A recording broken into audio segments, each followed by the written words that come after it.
Well, I'm a mom, so if you guys want to go out and get a drink of water, go get a cookie or something, I'll take care of you. I know how to take care of young people. Well, thank you for joining me. This is an important day for our state. In a few moments, I'll be signing a bill that we've worked on intensely that I proposed back in January to show the nation and the rest of New Yorkers and certainly Washington who we are, our values, and how we stand up for people in our state. And I'm really proud of this day. It was a long negotiation with the legislature, a lot of opinions on this, but I knew at the end of the day that we had to show communities that we are here to protect them. And I think back to the climate in January when there was such attention from everyone around the world, literally what was happening in Minneapolis with the protests there and the murder of Alex Preddy and Renee Good. And just a few months ago in my hometown of Buffalo, Mr. Shah Alam left to freeze to death in the cold.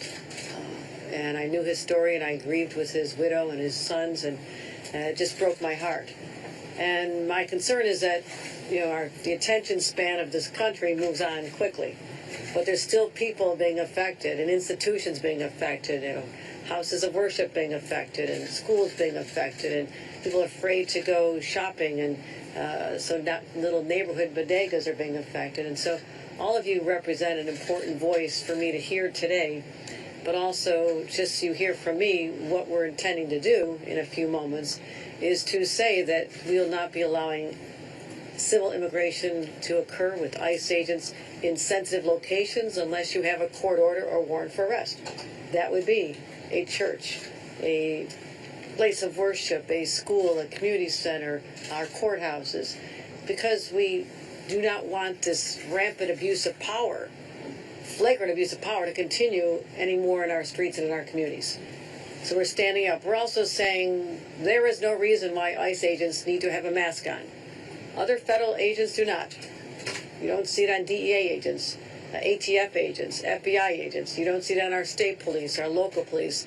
So there is no rationale other than to be intimidating and threatening to people. And so we are banning masks for all law enforcement in the state of New York. Next, we are also making sure that people have a constitutional right to go to court if the federal government, ICE agents, have violated their rights. And whether it's a family of someone who's been left to die in the cold, or whether someone's had their business disrupted or their place of worship disrupted, people have rights that we are not foregoing just because there's been this decision by the Trump administration to unleash hell in our streets. And this is a moment for us. This is an important moment for us to stand up for everyone. We are in a place where we will protect people who are law-abiding. And this does not mean that we are a sanctuary for criminals. People are trying to play this into, they're inviting all the murderers and rapists. False narrative. We got to shut that down right now. This is about protecting people who came, just like my grandparents came here, in search of a better life and started with nothing. They were dirt poor. My grandpa was a migrant farm worker in the wheat fields of South Dakota because they would not hire the Irish at the time. A lot of discrimination back in those early days. And I'm a beneficiary of a system that embraced them, that gave an education, public education, got me where I am today. And so I want that available for everyone. But Donald Trump said when he ran for office, I'm going to go after the worst of the worst, the baddest of the bad. And people believed him. They bought that narrative. And people thought, okay, the baddest of the bad should go, correct. But that is not who he's been going after. He's going after students, parents, on their way to a job. People going to a courthouse to follow the rules that they're told to follow. And they became sitting prey in a system that has been so skewed, so abused, so hijacked by immoral forces. And that's why we're standing here together. And we'll be, in a few moments, signing a bill. I'll be giving out a lot of pens to say that this is America still. 250 years later, it has its flaws, but as a country we cherish. We love this country, and we're going to fight for it. And it starts with a place here in New York based on the legislation that I was able to secure with our leaders in the legislature. So Bishop Hyde from the Episcopal Church, I want to thank you for being a beacon of support for the community. We've had conversations about this, but tell me what this means with respect to protecting sensitive locations like a place of worship. Governor, thank you for your leadership. The bill you're signing today makes a big difference. We have 172 congregations from the South Shore to Tivoli, and this will make a difference for every single one. We mean to welcome people every day, open our doors not just for worship, but for food and shelter to take care of our children. And the last year has made that so much harder. The removal of protection, the targeting of our siblings has been awful. Incredible fear. People are afraid to come out. We've had members of our community who have been detained. And so restoring sensitive sites protection to all our houses of worship is an incredibly important thing. Removing masks is an incredibly important thing. This has been a difficult news. Bishop, why don't I have you kick off the conversation and sort of ask everyone, their perspective. I know, and I appreciate you taking a leadership role for this gathering today. Well, thank you, Governor, for asking. Reverend Foy, how's this impact you? Well, first I want to thank you, Governor, for your leadership, as well as your partners in governing. We entered the twilight zone with the re-election of Donald Trump, and we have seen a historical inversion of civil rights. We used to rely on the federal government to protect and uphold our constitutional rights against states that sought to eliminate us from the equation, and now we're looking to states to affirm and undergird our constitutional rights, and you have taken a leadership role, and New York is again on the fore of progressive policy. I would like to mention that we do not have a historical analog for this. This is a new time that we're in. We need visionary progressive leadership. And what you've done here, in essence, is craft an immigrant's Bill of Rights that reaffirms our constitutional rights, and it says that all New Yorkers, irrespective of immigration status, are protected by the Constitution. And that's important when there is a full frontal assault on the Constitution and our democracy by a federal government that wishes to weaponize all of its resources against communities of color and immigrant communities. It's important that you have taken this progressive stand, and it's important that we have set a tone in New York for the rest of the nation to follow. So I appreciate your leadership. Thanks for everything you said. Yes, this is really meaningful for our community. My name is Natalia. I am the co-executive director of Make There in New York, and our members who are also here in the room fought really hard throughout the year, meeting with you, going to legislative visits, and long days in Albany. And this is really meaningful because our students, for example, in Brentwood High School will have more protection around their data, around feeling safe in a school and not feeling that ICE can come in. We shared before the story of Norman and how his dad got stopped in Nassau County because of 287G agreements. This will stop those 287G agreements. And we look forward to fighting for members like Susie, whose son was deported because he was stopped at in an informal way in Westchester. And we look forward to also stopping that. But this is the right step in the right direction for our immigrant communities in the whole state. I thank you and everyone from Make the Road for standing up. And we know Norman's story. It was powerful. It had an effect on me. And Susie's still waiting for her son. Has he been deported then? Her son was deported on the way to church for having tinted windows in his car. That's the informal collusion. Ms. Diaz. My name is Aisha too, and thank you for government to have me here today. And it's very horrible now for me, And the day they arrest me, I'm not thinking even that. And I'm going to visit my son, like for 4 years I'm not seeing him, and for the Thanksgiving. And they arrest me on the LaGuardia airport. They take me all the way to Louisiana. And they take me Arizona and Texas and Louisiana.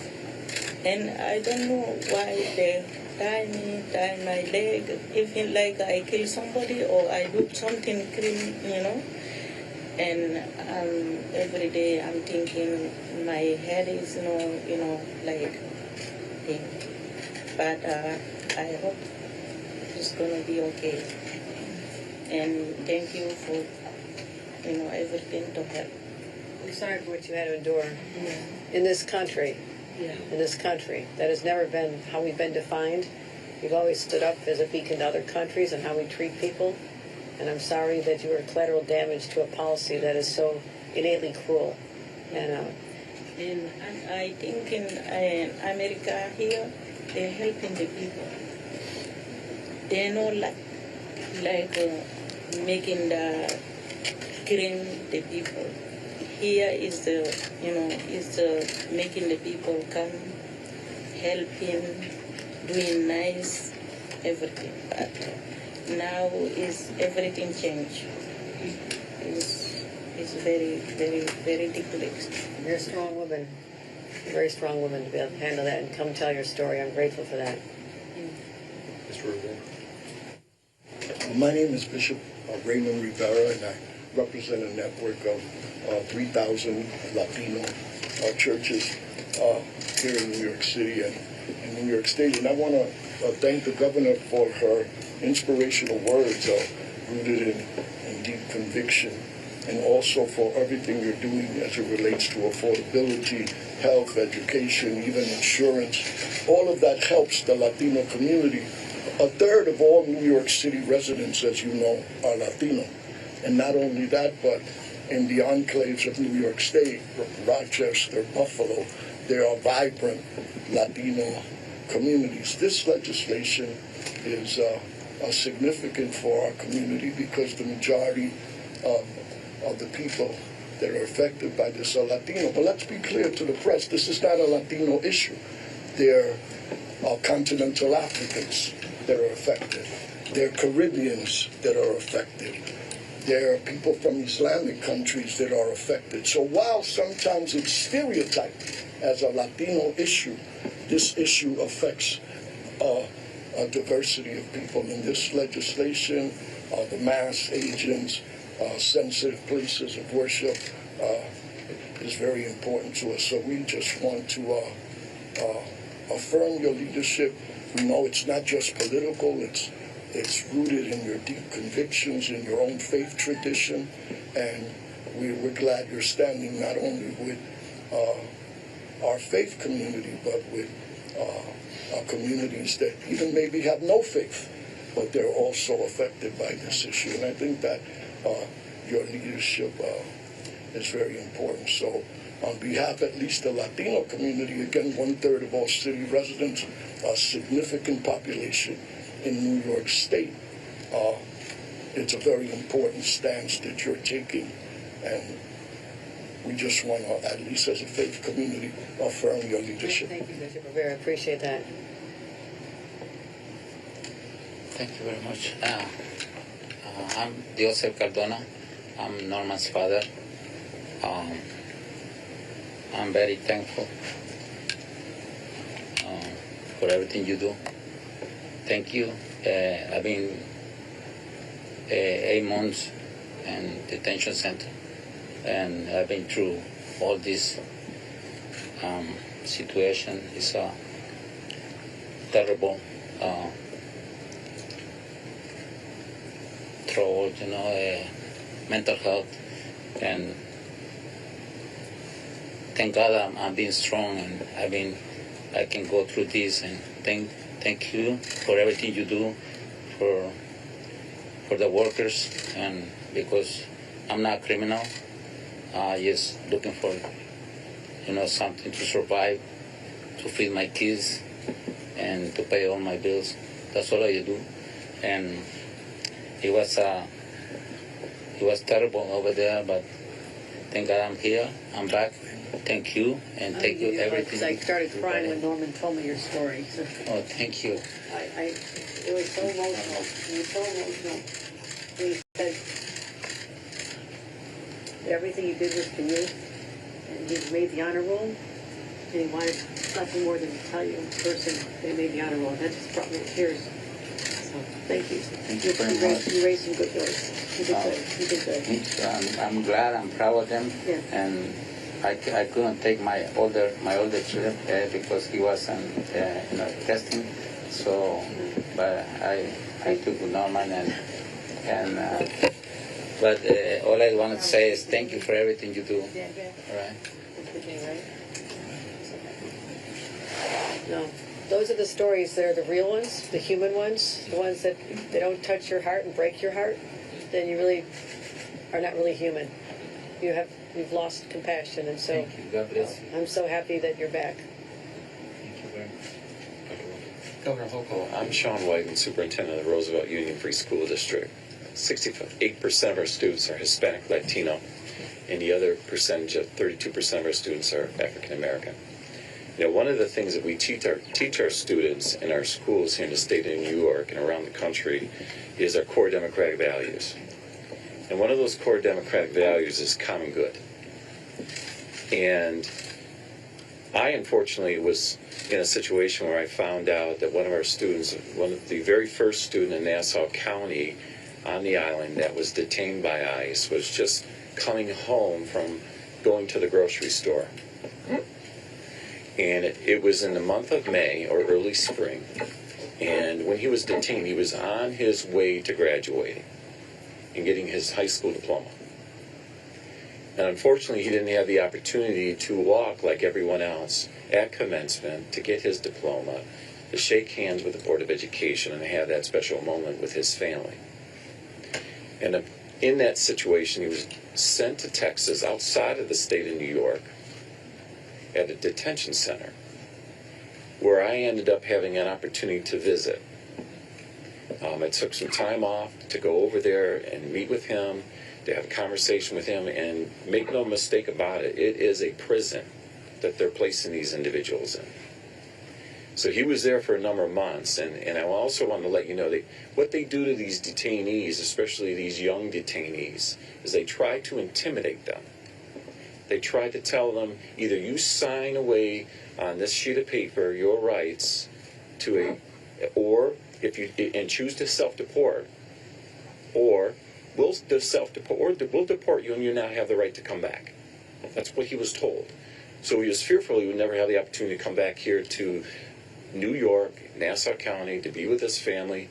So he signed it. So there's a long story with all of this, but I didn't get an opportunity to give him his diploma, even his yearbook, his cap and gown, which was the goal and objective, with me going there.